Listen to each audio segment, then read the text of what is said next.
বিশ্ব রাজনীতিতে আবারও নাটকীয় মোড়। মাত্র একদিনের আগেও যুক্তরাষ্ট্রের পক্ষ থেকে ইরানের বিরুদ্ধে নতুন সামরিক হামলার ইঙ্গিত মিলেছিল।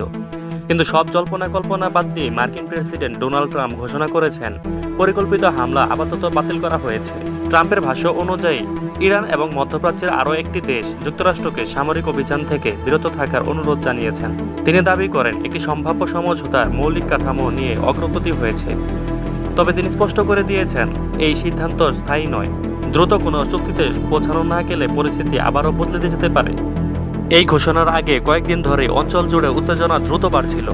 যুক্তরাষ্ট্র নতুন করে হামলার প্রস্তুতি নিচ্ছে এমন খবর প্রকাশের পর মধ্যপ্রাচ্য বিভিন্ন দেশে উদ্বেগ ছড়িয়ে পড়ে। মার্কিন পররাষ্ট্র দপ্তর এই অঞ্চলে অবস্থানরত মার্কিন নাগরিকদের জন্য নতুন ভ্রমণ সতর্কতা জারি করে দিয়েছিল। অন্যদিকে ইরানও কঠোর অবস্থায় বজায় রেখেছে। দেশটির পররাষ্ট্রমন্ত্রী আব্বাস আরাকচি, পাকিস্তানের সেনাপ্রধান, তুরস্কের পররাষ্ট্রমন্ত্রী, সৌদি আরবের পররাষ্ট্রমন্ত্রীর সঙ্গে পৃথক ফোনালাপে জানিয়ে দিয়েছেন যুক্তরাষ্ট্র বা ইসরায়েলের পক্ষ থেকে নতুন কোনো সামরিক আগ্রাসন হলে তার জবাব হবে দৃঢ় এবং পরিস্থিতির সঙ্গে সামঞ্জস্যপূর্ণ। এর মধ্যেই সামনে আসে কূটনৈতিক তৎপরতার খবর। বিভিন্ন সূত্রের তথ্য অনুযায়ী সৌদি আরব, কাতার এবং পাকিস্তানের উত্তেজনা কমানোর লক্ষ্যে সক্রিয়ভাবে যোগাযোগ চালিয়ে যায়। বিশেষ করে সৌদি যুবরাজ মোহাম্মদ বিন সালমানের সঙ্গে ট্রাম্পের ফোন আলাপকে গুরুত্ব দিয়ে বলা হয়েছে। আলোচনায় সম্ভাব্য নতুন হামলার ঝুঁকি এবং তার আঞ্চলিক প্রভাব নিয়ে উদ্বেগ প্রকাশ করা হয়েছে। এই সংকটের মূল কেন্দ্র রয়েছে হরমুজ প্রণালী। বিশ্বের অন্যতম গুরুত্বপূর্ণ জ্বালানি পরিবহন হিসেবে পরিচিত এই প্রণালী দীর্ঘদিন ধরে উত্তেজনার কেন্দ্রবিন্দুতে অবস্থান করছে। ট্রাম্প দাবি করেছেন সম্ভাব্য সমঝোতার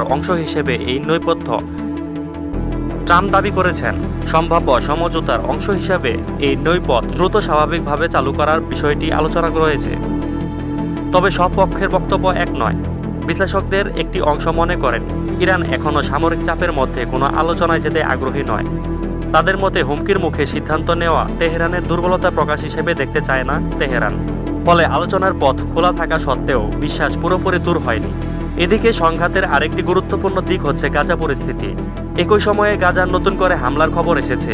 বিভিন্ন স্থানে হানাহানির পাশাপাশি একটি চিকিৎসা সরঞ্জাম সংরক্ষণাগার ধ্বংস হয়েছে বলে জানা গিয়েছে। ফলে মধ্যপ্রাচ্যের নিরাপত্তা পরিস্থিতি এখনও অত্যন্ত অস্থিতির। সামরিক উত্তেজনা, কূটনৈতিক আলোচনা এবং আঞ্চলিক শক্তিগুলোর সক্রিয় ভূমিকার কারণে পরিস্থিতি প্রতি মুহূর্তে পরিবর্তন হচ্ছে। আপাতত যুক্তরাষ্ট্র হামলা স্থগিত রাখার ঘোষণা দিলেও ট্রাম্প স্পষ্ট জানিয়েছেন দ্রুত সমঝোতা না হলে এই সিদ্ধান্তের পরিবর্তন হতে পারে। অন্যদিকে ইরানও জানিয়েছেন নতুন কোনো সামরিক পদক্ষেপ নেওয়া হলে তার জবাব হিসেবে দেওয়া হবে। ফলে আপাতত সামরিক সংঘাত এড়ানো গেলেও সংকট পুরোপুরি শেষ হয়ে যায়নি। এখন সবার নজর থাকবে পরবর্তী কূটনৈতিক আলোচনার দিকে। সত্যি কি নতুন কোনো আলোচনার চুক্তি হবে নাকি আবারও সামরিক উত্তেজনা ফিরে আসবে? এই প্রশ্নের উত্তরই নির্ধারণ করবে মধ্যপ্রাচ্যের পরিস্থিতি কোন দিকে এগোবে। আপনার মতে এই সিদ্ধান্ত কি সত্যি শান্তির পথ বয়ে নিয়ে আসবে নাকি ট্রাম্পের নতুন কোনো চাল এটা হতে পারে? আপনার মতামত অবশ্যই কমেন্টে জানাবেন। ভিডিওটি ভালো লাগলে শেয়ার এবং সাবস্ক্রাইব করতে ভুলবেন না। ধন্যবাদ।